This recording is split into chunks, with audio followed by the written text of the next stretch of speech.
Hello Gumpa fans, Taro speaking. This is a review of the 1 to 1/44 scale high grade GNZ-005 Garazzo from the Gundam 00 series. This is a mobile suit. I guess you could call it's a specialized mobile suit, or you could kind of call it a mass-produced mobile suit, in the terms that there were multiple versions of the suit, but only the innovades. So these were like the special or custom suits. So each of the innovade suits had a function. The Garazzo's function was to be a defensive and close combat mobile suit, while its partner unit, the Gadessa, was the long range and powerful. And so you kind of think of them like V8 and Mercurius. So this is Mercurius here, right here. Right now it is in its I guess ground mode, like when it has landed, or if it's standing on Earth. It is and honestly, now that I've looked at it, I guess maybe it's because I'm used to the other version, or when it's in its other mode for the feet. But right now, I feel like the proportions aren't correct. Like, I suddenly see it looks a lot more squat. Stuff is a lot bigger. But once we switch the foot to its like flight mode, or like in space mode, you'll see that it looks a lot more slender and in my opinion, a lot better. One of the things that the Gundam 00 series really introduced, in my opinion, was the concept of very organic looking suits. Like, instead of being blocky and all that stuff, it gave us a varied amount of suits, transforming, non-transforming, big suits, suits inside suits. But the Innovate series really showed off like smooth curves. The arms are a little bit long, but I guess that has to do with the whole alien look also. And so, just to take a note, this is a fully painted model. Every piece has been painted and detailed, lined, top coated, and I put a few of those caution decals that I love so much. You can kind of see them on the shoulders there. But I did not stray from the color scheme. This is the colors you get. Basically, if you want a more accurate look at them, go to my unboxing. So I'm just gonna fix it up to its space mode right now, and we'll go over one of its functions. So in this one, I was kind of lazy, and didn't really open up the toes. But so here's the difference between the two. You see that this leg is like it's on its tiptoes. It is, I don't know, it makes the leg look a lot taller and slender, to where the proportions kind of get fixed a bit. But this one's open, as you can tell, in the feet. So what you want to do is, let's see if I can. Yes, I can take this off. Awesome. So it's open. You want to take it off, and it's like this. You want to kind of rotate it and get it in this weird looking slot in an angled way, to where it's, instead of being flat, it's going down. And then you just push it in. And here's the difference between the two sides. Here's what it looks like from the side. And you just do the same thing to the other toe. Angle it down, and then just press it in to make them look flush. And then you get the back toe, I guess, back of the foot down. And then, well, I guess you do not have to get it off the thing, but I find that it's a little bit easier, and it's again for demonstration purposes. So now it is tall, like taller, more slender, but also he can't stand. But Bandai has been gracious and gave us the stand we know and love from the Gundam Seed and Gundam Seed Destiny series. And he does have a cover for his for the action base connector, but I took it off already because I knew I was going to be mounting it during this review. So you just put it up there. And now he's standing all high and mighty because he's an Innovate suit and he's a custom suit. Let's just go over articulation. So in the face, you do get a few stickers. In the face, you get a mask that looks like a Gundam mask, actually. But so there's this one feature where you can take off the front. There we go. This front piece, and then there's a little red visor which you can flip up and down, and then put this purple piece back on. But I unfortunately broke that red piece. But I don't see it as a big deal. You also get two lights for the GN drives. You can see them right there. So the head is actually a really odd shape. It's very it has spikes, a lot of curves, but the head can go front and back. It has the chicken head, so it can look almost all the way down. I mean, look at that right there. It can look up until you take it off the ball joint, I guess. Again, chicken head. It can rotate 360. You just have to watch out for this high collar because he's a tool. On the back of the chest, this point slightly moves, but mine got stepped on by a cat, so I had to glue it in.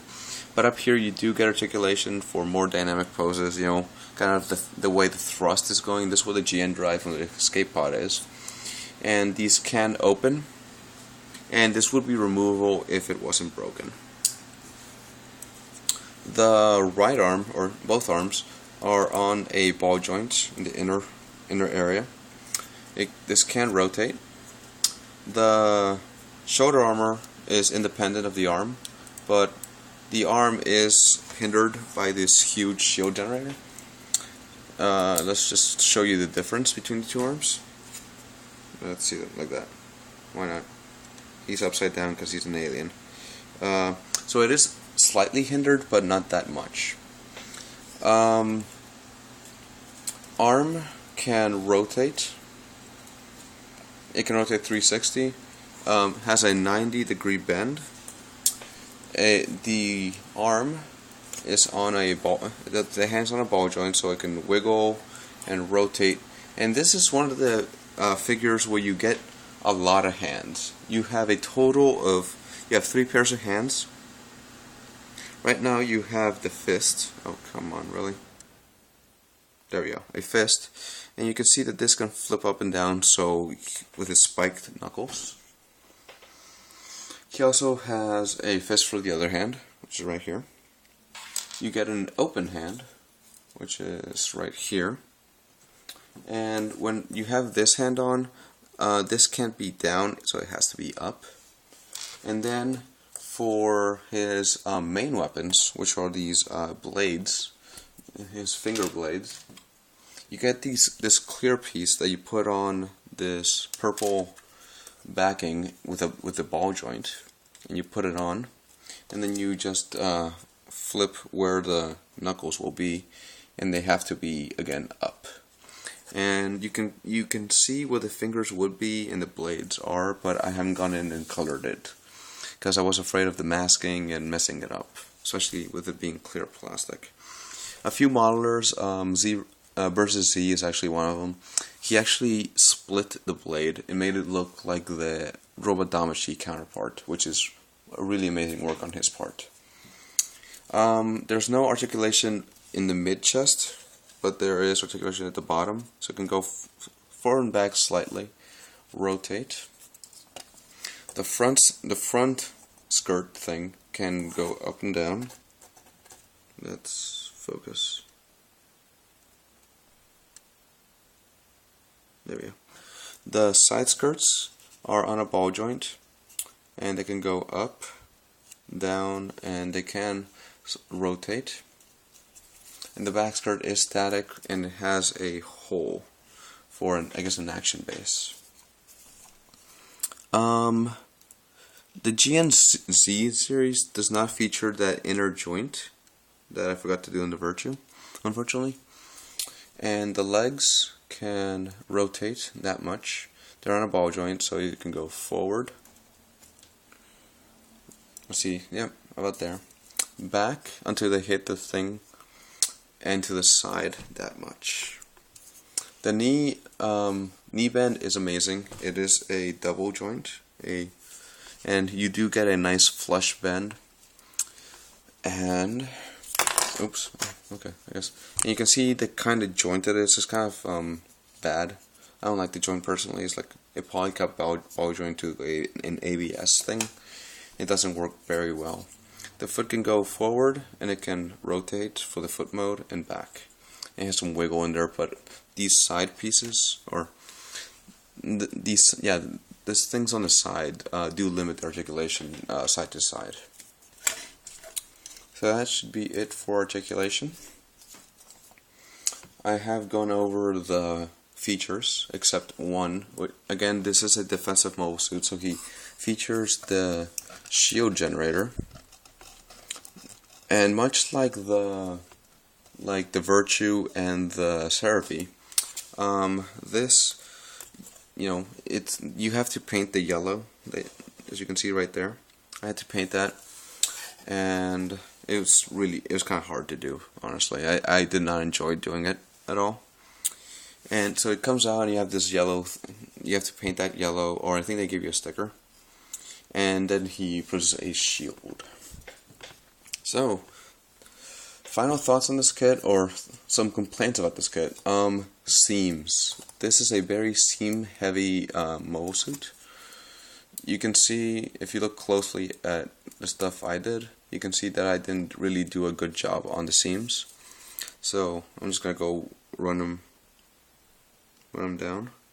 You can see a seam right there on the arm. There's a seam on the head right there between the purple parts. There's a seam up here and over here, of course, mirror image. There's a seam that runs down the middle of the leg also, and back here too. There you go. Any other seams? There probably are, but I'm probably not mentioning them. So that's one of the big cons. Like, if you care about seams, this is a kit that's gonna take a little bit of love. But if you don't, or you just snap fit it, it's not that big of a problem. In my opinion, this is the nicest of the Innovate suits, because purple is an awesome color. I prefer swords to big guns, and I know that's kind of crazy when you think that I have like the Seraphie and the Virtue. But one of the things I really enjoyed with this was a build that was new, an unusual design in the organic, in how organic it looks / alien, and a lot of the features, like this can come out. This would be able to pop off for like the escape, and you do get a stand with 3 different pieces. So you get the base, you get an extension, and then you get a piece like this, or a piece that's angled more forward for more dynamic poses. But overall, this is a really nice kit. I believe it is pretty cheap, and it does look very good if you do get it. So, other than that, that has been the review of the GNZ-005 Garazzo. Catch me in my next video. I'll post a kind of like a photo shoot, or like a slideshow of the photo shoot I made for him. But otherwise, keep building, my friends.